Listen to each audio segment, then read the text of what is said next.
ನಮಸ್ಕಾರ. ನನ್ನ ಹೆಸರು ರವಿ ಆರ್. ಸರ್ಕಾರಿ ಪ್ರೌಢಶಾಲೆ ಬುಕ್ಕಸಾಗರ, ತಾಲೂಕು ಹೊಸಪೇಟೆ, ಜಿಲ್ಲೆ ವಿಜಯನಗರ.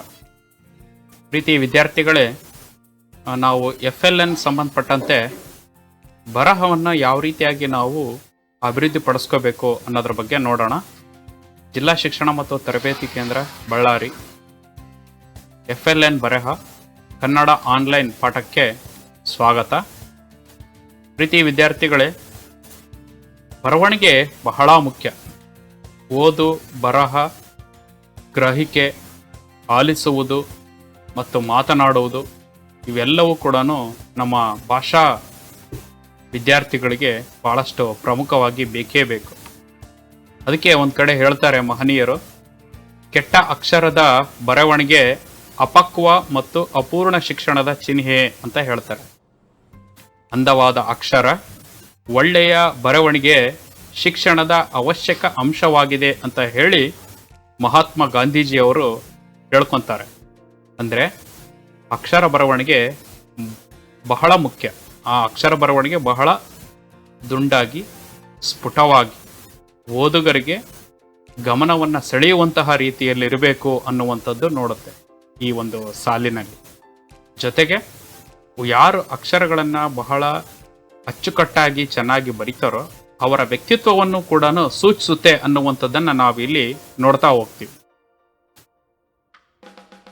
ಸರಿ, ನಮ್ಮ ಈ FLN ಸಂಬಂಧಪಟ್ಟಂತೆ ನೋಡೋದಾದರೆ, FLN stands for foundational literacy and numeracy, which refers to the basic skills of reading, writing and mathematics that children need to achieve by the end of grade 3. ಅಂದರೆ 3ನೇ ತರಗತಿ ಅಷ್ಟೊತ್ತಿಗೆ ವಿದ್ಯಾರ್ಥಿಗಳು, ಪ್ರತಿಯೊಬ್ಬ ವಿದ್ಯಾರ್ಥಿಯೂ ಸಹ ಓದುವುದು, ಬರೆಯುವುದು ಮತ್ತು ಸಾಮಾನ್ಯ ಲೆಕ್ಕಾಚಾರದ ಜ್ಞಾನ ಇರಲೇಬೇಕು ಅಂತ ಹೇಳುತ್ತೆ ಶಿಕ್ಷಣದ ನಿಯಮ.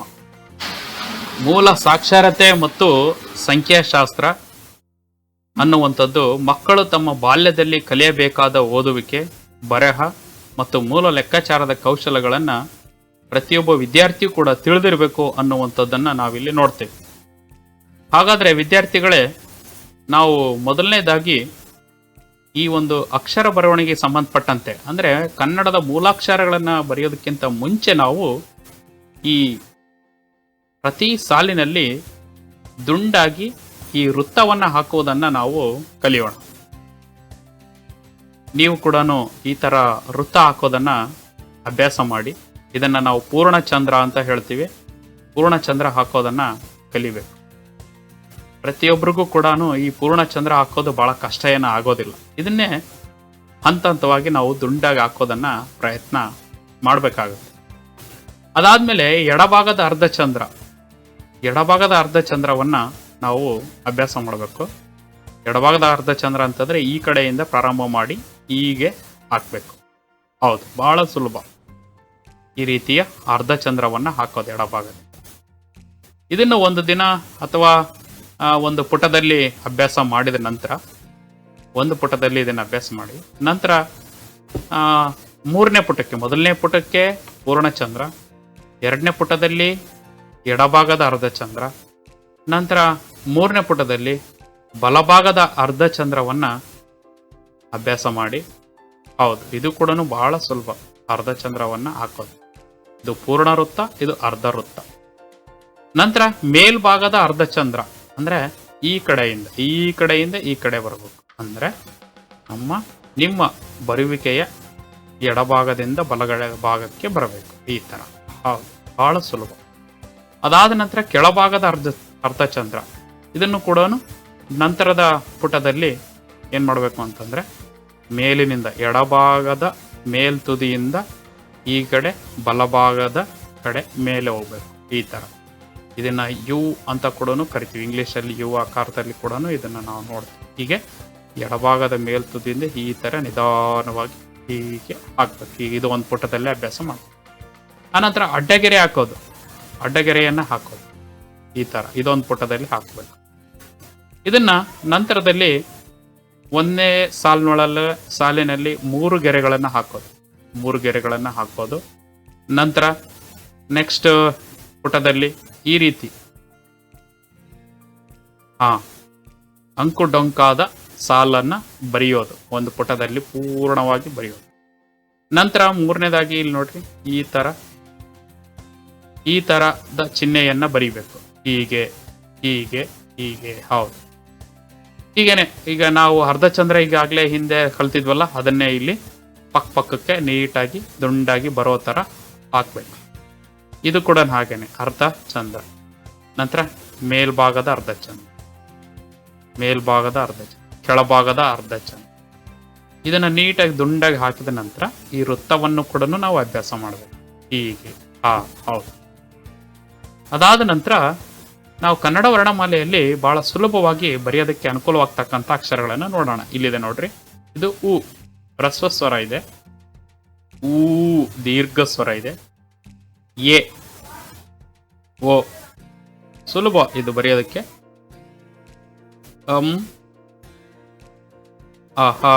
ನೋಡ್ರಿ, ನೀವಾಗಲೇ ವೃತ್ತವನ್ನ ಹಾಕೋದ ಅಭ್ಯಾಸ ಮಾಡಿದ್ದೀರಿ ನೀವು, ಪೂರ್ಣಚಂದ್ರ. ಇದು ಹೀಗೆ. ನಂತರ ಕ, ಒಂದು 0, ಒಂದು ಅಡ್ಡಗೆರೆ, ಉದ್ದಗೆರೆ, ಅಡ್ಡಗೆರೆ, ಮತ್ತೆ ಸ್ವಲ್ಪ ಮೇಲೆ. ಅದಾದ ನಂತರ ಇಲ್ಲಿ ನೋಡ್ರಿ,